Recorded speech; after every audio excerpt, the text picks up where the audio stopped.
Why NVIDIA stock will go to $800 a share by 2030. NVIDIA is currently trading around $210 a share, carrying a market capitalization of roughly $5.1 trillion, which already makes it one of the most valuable companies on the planet. The stock has pulled back somewhat from its all-time high near $236, sitting comfortably above its 52-week low of $142, but well below the kind of euphoric peak that gets headlines. So when someone says NVIDIA could hit $800 a share by 2030, the immediate reaction from a lot of investors is that it sounds absurd, almost quadrupling from here in under 4 years. But when you actually look at what's driving this business right now, and how fast it's still growing even after years of being the face of the AI boom, $800 starts to look less like a fantasy and more like a continuation of a trend that hasn't actually slowed down yet. Start with the most basic number in the entire bull case: revenue growth. In its most recent fiscal year, NVIDIA pulled in $215.94 billion in revenue, up 65% from $130.5 billion the year before. Earnings grew at almost exactly the same pace. That is not the growth profile of a company that's running out of room. That's the growth profile of a company still in the early innings of a build-out that the entire tech industry has organized itself around. Every major cloud provider, every frontier AI lab, and increasingly entire governments are racing to build out compute capacity. And right now, an overwhelming share of that capacity runs on NVIDIA silicon. As long as that remains true, NVIDIA's revenue line has very little reason to flatten out anytime soon. The reason NVIDIA keeps winning that race isn't just raw chip performance. It's the software moat sitting underneath the hardware.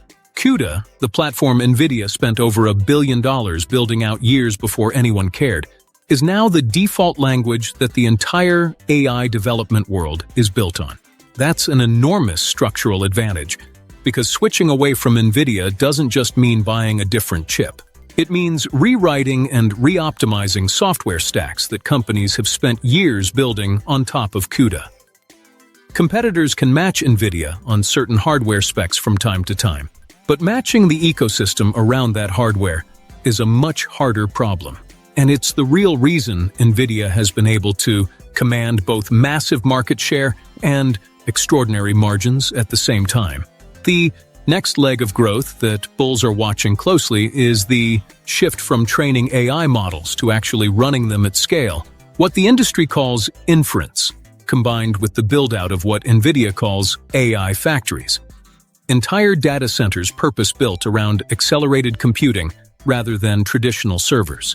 NVIDIA's recent announcements around its Vera Rubin platform, new supercomputer deployments across Europe, and multi-year partnerships with companies like SK Hynix and Foxconn all point toward the same theme, which is that NVIDIA isn't just selling chips anymore.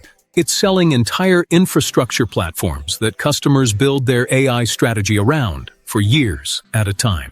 That kind of platform lock-in tends to produce more predictable, recurring-feeling revenue, even in a business that technically sells hardware.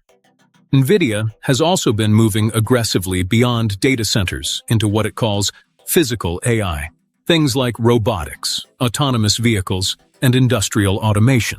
The company's recent launch of Halos, described as the industry's first full-stack safety system for physical AI, is a signal of where the next several years of growth are supposed to come from.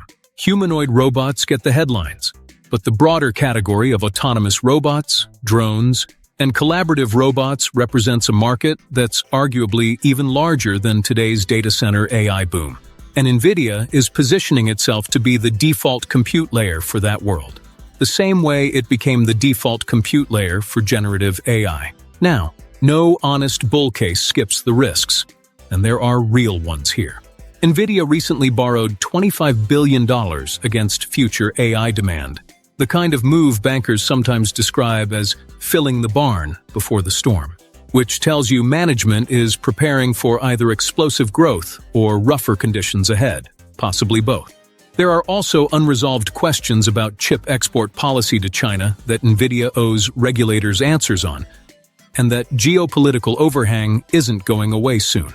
Competition is real too, with reports that even major customers like Amazon are exploring developing rival chips to reduce their own dependence on NVIDIA hardware. And after the kind of run NVIDIA stock has already had, some money managers have reportedly started quietly trimming positions. A reminder that even the best AI story in the market isn't immune to profit-taking and rotation. So how do you get to $800 by 2030 from around $210 today? You don't need a miracle, you need persistence. Wall Street's current average price target already sits near $299, implying meaningful upside even over the next 12 months alone. And that's before factoring in several more years of AI infrastructure spending, physical AI adoption, and continued dominance in the inference market. If NVIDIA's earnings keep compounding anywhere close to the pace they have over the last few years, even a normalizing valuation multiple applied to a much larger earnings base gets you into that $700 to $800 range well before the end of the decade. That's the nature of compounding at scale. It doesn't require NVIDIA to repeat its most explosive growth years. It just requires the company to keep doing what it's already doing, a little less dramatically, for a few more years in a row. That's ultimately why $800 by 2030 isn't a wild guess. It's a continuation thesis. NVIDIA built the foundation the entire AI industry runs on. It's extending that dominance into the next wave of physical and robotic AI.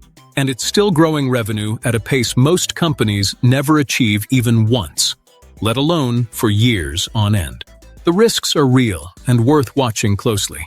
But for investors willing to hold through the inevitable volatility, the math behind $800 a share has far more substance to it than skeptics tend to give it credit for.